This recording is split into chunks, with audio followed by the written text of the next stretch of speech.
Je vais terminer aujourd'hui la série d'homélies que j'ai commencée, qui a pour titre « Viens, Esprit Saint ». Spécialement en cette fête de la Pentecôte, on parle plus directement de l'Esprit Saint.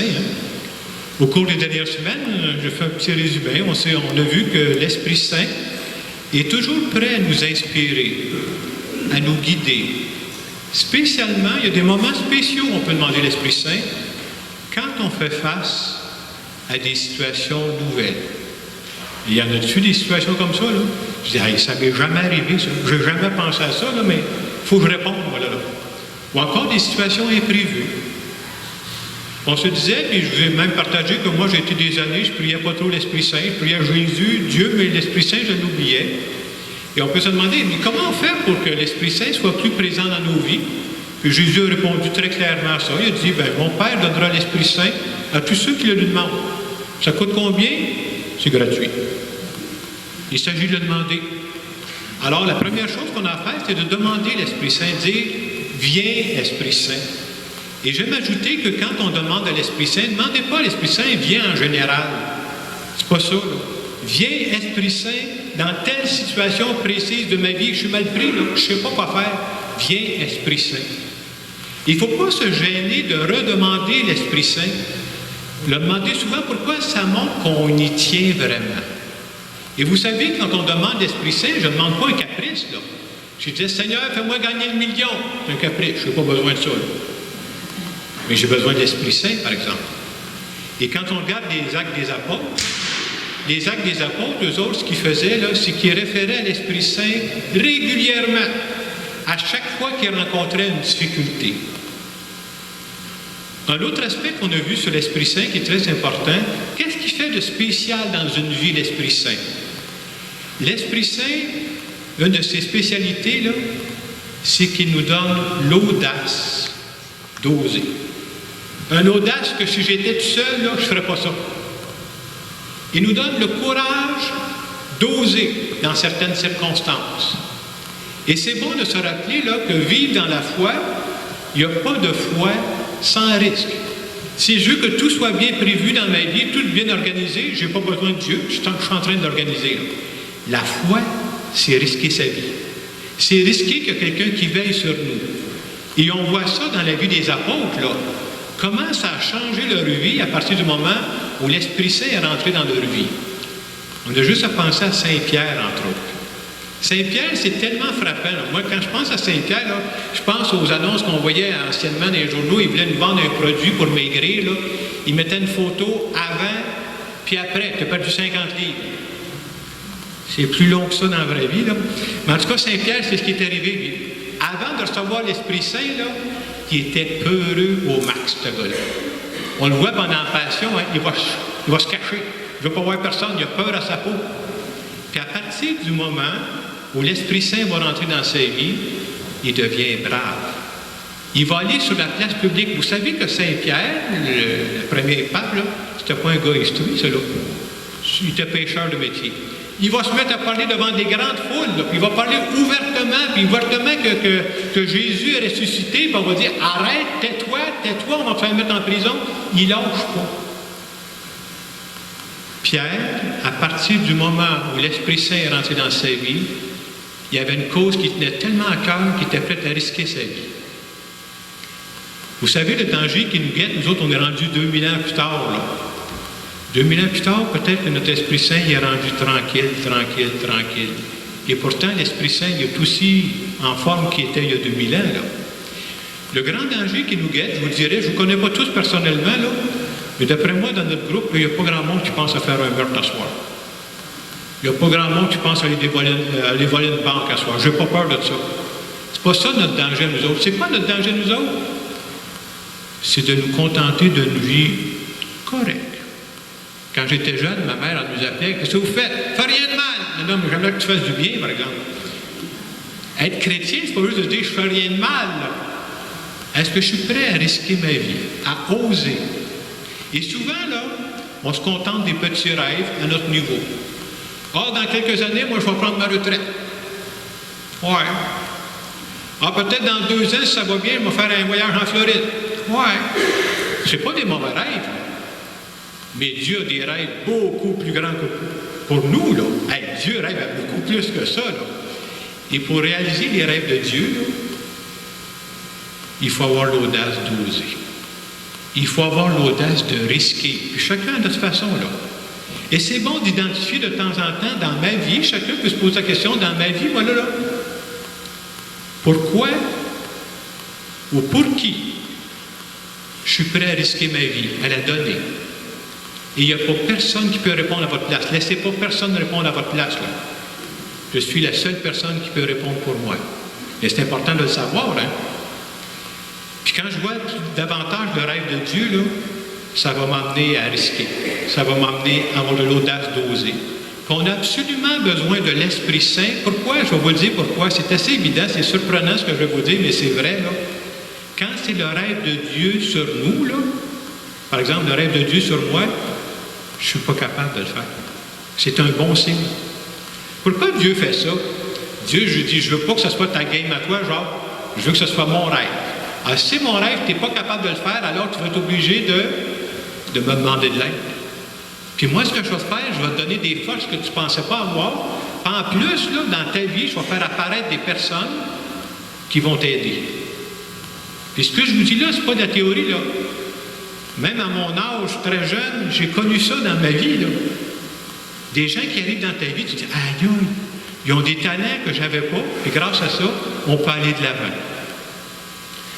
Quand c'est le dimanche de la Pentecôte, je ne sais pas si vous avez remarqué les lectures, des fois les gens me disent « Hey, ça a l'air à passer là-dedans. Là. » Ils nous parlent d'un grand vent qui s'est levé. On nous parle des langues de feu qui sont descendues sur les personnes. On se dit « Ouais, ils nous comptent ça, nous autres. Qu'est-ce que ça veut dire pour nous autres? » Bien, j'ai pensé vous expliquer ça à partir d'une comparaison, d'une image. À l'été 1996,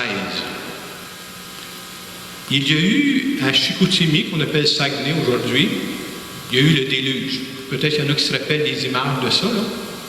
Et quand est arrivé le déluge à Chicoutimi, personnellement, j'étais à Baie-Saint-Paul, à Charlevoix. Et je peux vous dire que ça a passé dur à Charlevoix. Hein. J'étais là, moi. Puis je me souviens très bien, là, il pleuvait, ça tombait comme des clous, là. Il y avait un vent écorné, bœuf, là. Puis là où j'ai couché, j'avais loué une chambre, puis c'était un toit en tôle. Alors quand il pleut comme ça, là, ça sonnait comme une carabine qui est à répétition, là. Je viens de vous conter ce que j'ai vécu à l'été 96. Pensez-vous vraiment qu'à Baie-Saint-Paul, il tombait des clous? Non, mais il pleuvait en s'il vous plaît, par exemple. Hein? Pensez-vous qu'il y a des bœufs qui ont perdu leur corne cette journée-là? Non. Mais ils vantaient en s'il vous plaît. C'est ça que ça veut dire. Hein?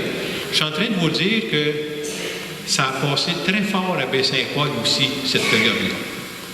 Je fais le lien avec le texte qui nous parle de la Pentecôte. On nous dit que quand est arrivé la Pentecôte, il y a eu un grand vent. Il y a eu des langues de feu. Puis tous reçurent l'Esprit Saint. Qu'est-ce qu'on est en train de nous dire? Vous savez, quand on parle du grand vent, je ne sais pas si il a vanté, je n'étais pas là. Mais je sais le symbole qu'on veut dire là-dedans, par exemple. Vous savez où ça a vanté beaucoup? Dans le cœur des gens. Les gens se sont fait brasser à l'intérieur. Elles ne pensaient jamais de vivre ça. Quand on parle des langues de feu, je ne sais pas exactement comment ça s'est passé, mais on dit que les langues de feu descendaient sur chaque personne. On veut dire que l'Esprit Saint, ce n'est pas réservé à quelques personnes. Puis l'Esprit Saint s'adapte à toute personne. Autrement dit, à travers ces lectures-là, on est en train de nous dire que les premiers chrétiens, quand il y a eu la Pentecôte, ils ont vécu une expérience très forte de l'Esprit Saint. Et nous autres, aujourd'hui, le même Esprit Saint, toujours le même, est à l'œuvre. Alors, c'est pour ça que c'est important de lui faire confiance. En fin de semaine, c'est déjà la 3e homélie où je vous parle de l'Esprit Saint. J'ai pensé qu'en terminant cette série d'homélies sur l'Esprit Saint, que ce serait bon que j'arrête d'en parler, mais qu'on prenne le temps de le prier ensemble. Alors, ce que je vais vous proposer, c'est ceci. En cette fête de la Pentecôte, j'ai pensé qu'on pourrait faire ça. Je vais vous demander tantôt, puis je vous laisserai un certain temps, d'essayer d'identifier dans votre vie une situation qui vous tient vraiment à cœur. Ça, tu dis, là, j'y tiens vraiment par-dessus tout. Là. C'est quelque chose de très important. Et ça varie beaucoup d'une personne à l'autre. Là. Quelque chose que j'aimerais demander que l'Esprit Saint m'aide à voir plus clair là-dedans. qui m'aide là, dans cet aspect-là précis de ma vie. Et tantôt, quand je vais donner ça, on va prendre le temps de prier là-dessus. Et moi, ce que je vais faire, là, pendant qu'on va faire ça, je vais poser un geste qui est vieux de 2000 ans. Un geste qu'on a fait sur chacune de vos personnes déjà plusieurs fois. Vous savez c'est quoi ce geste-là? On appelle ça l'imposition des mains. Quand vous avez été baptisé, si vous avez été baptisé à peu près au même âge que moi, vous n'en souvenez pas trop, là, mais on met toujours la main au-dessus de la tête de l'enfant. Ce n'est pas la main du prêtre qui est importante, hein? C'est de dire c'est Dieu qui veille sur toi. Quand vous avez été confirmé, on a posé le même geste. Pour les gens qui ont été mariés, là, on a fait la même chose. Pour les gens qui ont été ordonnés, là, on a fait la même chose. Et c'est une façon de dire à l'Esprit Saint, viens là. Viens dans cette personne-là, dans son expérience précise. Alors, ce que je vais faire maintenant, je vous laisse quelques instants. Je vous invite à identifier dans votre vie une situation qui vous tient à cœur. Une situation où vous demandez, l'Esprit Saint, là, je te confie ça. Et j'aime souvent ajouter, je vous dis ça comme conseil, parce que c'est une erreur qu'on fait, que j'ai fait souvent moi aussi. Ne dites pas à l'Esprit Saint quoi faire. C'est drôle, on prie Dieu, puis on dit à Dieu quoi faire. Fais juste dire à l'Esprit Saint, viens, c'est tout ce que je te demande, puis agis. Tu le sais, toi, là? Alors, je vous laisse quelques instants identifier une situation de votre vie qui vous tient à cœur, puis ensuite, on va faire cette expérience-là ensemble.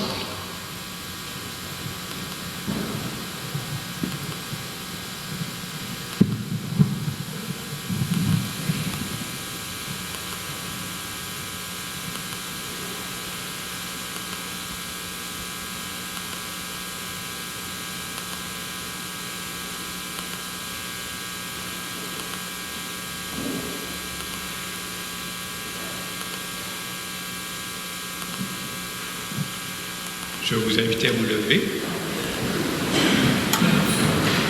Je vous invite juste à porter cette intention que vous avez. Moi, je vais juste lever les mains comme ceci. De temps en temps, je vais dire, viens Esprit Saint. Je ne dis pas d'autre chose. Il connaît sa job. Il sait ce qu'il y a à faire. Alors, prenons quelques instants.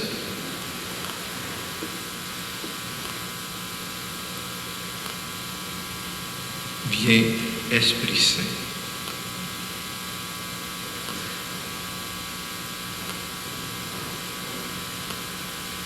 Viens, Esprit Saint.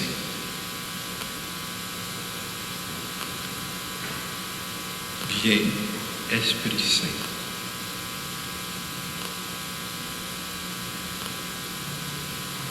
Viens, Esprit Saint.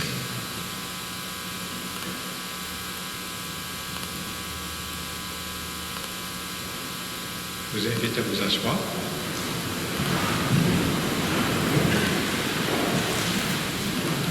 Comment on va savoir que l'Esprit Saint agit? C'est pas évident. Faites confiance que dans les semaines qui viennent, peut-être quelqu'un va vous parler de telle chose. Ah, j'avais jamais pensé à ça. Il va m'arriver un événement. C'est comme ça que l'Esprit Saint nous parle. Et dans le moment de silence qui va suivre, je vous invite à dire, moi j'aime beaucoup cette prière-là, dites merci à l'avance pour ce qu'il va faire pour vous. On prend quelques instants.